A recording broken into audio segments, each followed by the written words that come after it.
Well, you know, some of the names escape me now. The housing projects over near right off of Greensboro Road. There's a housing project area. We had classmates and friends who stayed there. Matter of fact, McAdoo, who went on to become a great basketball player at UNC, his relatives stayed in that area.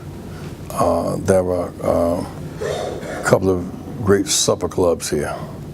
All the top artists, the kind of chitlin circuit they call it, was from New York to Washington to rather Durham to Greensboro, Charlotte on down to Atlanta. So Greensboro was always in the flow of social, cultural traffic. But I made my way across the whole of the city and the area. I mean, from Danville down to Charlotte to Greenville to Florida. We developed, and so some relationships are based on fraternity relationships.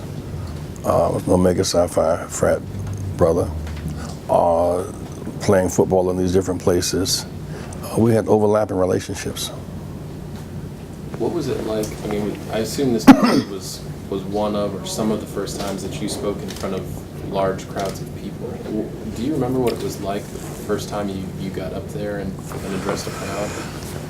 You know, I grew up with a kind of speech impediment, really, but learned to bark signals as a quarterback. So I learned how to, in that sense, talk in that way, and took some speech classes. I remember one day Dr. D. Berry at Winston-Salem State told Faulkner, one of my classmates, having a rally in the gym, you know, that just go and speak to us.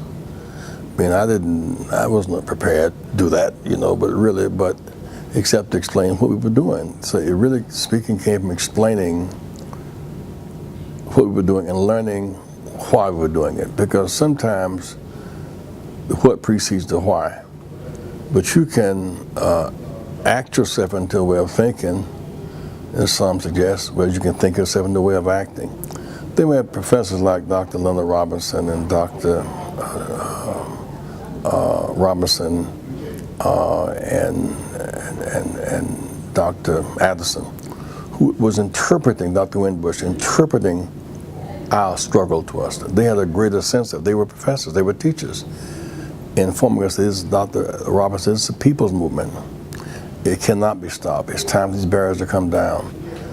Dr. Dowdle played a different role, Dr. Dowdle, as president of school, but by saying we can teach you what, but not how to think, but not what to think. Because all of these persons, the PhDs notwithstanding, were stripped of public dignity. I mean, racial segregation on the superficial level was indecent. I mean, black soldiers to sit behind Nazi prisoners of war on American military bases, where Nazi POWs laughed at American military soldiers who were black. Did Dr. King give the speech in Washington from Texas across to Florida up to Maryland? We couldn't use a single public toilet. Our money was counterfeited. We couldn't buy ice cream at Howard Johnson. We couldn't rent a room Holiday Inn. Our money was counterfeited. We were non-citizens in our own country.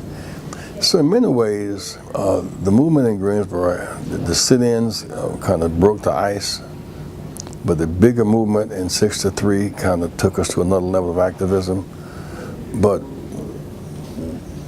we redefined America using the flag and the Bible as our two weapons. Not the brick and the stick, but the flag and the Bible. We